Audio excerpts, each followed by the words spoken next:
கர்த்தருக்கு ஸ்தோத்திரம். இந்த நாள் தேன்துளி நிகழ்ச்சியிலே உங்களை நான் மீண்டும் இந்த காலை வேளையிலே சந்திப்பதில் அதிக மகிழ்ச்சி அடைகிறேன். இந்த நாளில் கூட ஆண்டவராகிய இயேசு கிறிஸ்து முதல் தடவை இந்த உலகத்திலே வந்தார்.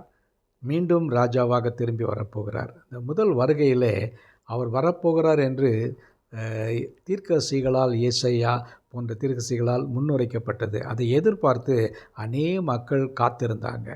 அப்படி காத்திருந்தவர்களில் இந்த நாளிலே உங்களுக்கு 2 பேரை குறிப்பிட்டு சொல்ல போகிறேன்.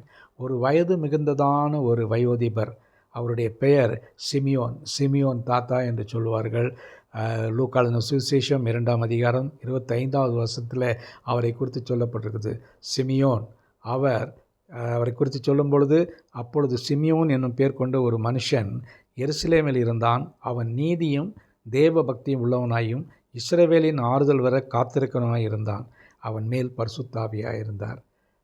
அந்த சிமியோன் மிக வைராக்கியமாக வாஞ்சையாக ஒரு இரட்சகர் பிறக்கப் போகிறார், ஒரு மேசியா பிறக்கப் போகிறார், யூத மக்களுக்கு ஒரு நல்ல ஒரு விடுதலையை கொண்டு வரப்போகிறார் என்பதை குறித்து அவர் எதிர்பார்த்து காத்திருந்த ஒரு மனிதனாக காணப்பட்டார். அவர் நல்ல பக்திமானாக இருந்தார். அவர் நல்ல நீதிமானாகவும் இருந்தார். அப்படிப்பட்டதான ஒரு மனிதன் இயேசு வருவதற்காக காத்திருந்தார் என்று பார்க்கிறோம். அதே போல் இன்னும் ஒரு வயதான பெண்மணி, அவர்களும் காத்திருந்தாங்க. அவங்களை குறித்து பார்க்கும் பொழுது அதே லூக்கா 2ஆம் அதிகாரத்தில் 36வது வசனத்தில், ஆசேருடைய கோத்திரத்தாலும் பானுவேலின் குமாரத்தியுமாகிய அன்னாள் என்னும் ஒரு தீர்க்கதரிசி இருந்தாள். அவள் கன்னி பிராயத்தில் விவாகமானது முதல் 7 வருஷம் புருஷனுடைய வாழ்ந்தவளும் அதிக வயது சென்றவளுமாய் இருந்தாள். ஏறக்குறைய 84 வயதுள்ள அந்த விதவை தேவாலயத்தை விட்டு நீங்காமல் இரவும் பகலும் உபவாசித்து ஜெபம் பண்ணி ஆராதனை செய்து கொண்டிருந்தாள். அவளும் அந்நேரத்திலே வந்து நின்று கர்த்தரை புகழ்ந்து அந்த எருசலேமிலே மீட்புண்டாக காத்திருந்த யாவருக்கும் அவரை குறித்து பேசினாள். பாருங்கள், இது மிக முக்கியமான ஒரு முதல் சாட்சியாய் காணப்படுகிறது. 84 வயதுடையதான ஒரு பெண்மணி, அவள் எவ்வளவு ஒரு நல்ல ஒரு உறுதியாக ஸ்ட்ராங்காக இருந்தாங்க பாருங்கள்.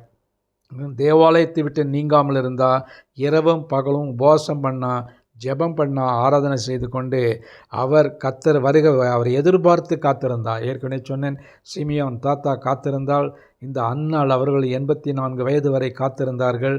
அவர்கள் காத்திருந்து அந்த குழந்தையாகிய இயேசுவை அவர்கள் கண்டு மகிழ்ந்தார்கள். அவர்கள் மகிழ்ந்தது மட்டுமல்லாமல் மற்றவர்களுக்கும் அந்த குழந்தையை குறித்து பேசினாள் என்று சொல்லப்படுகிறது.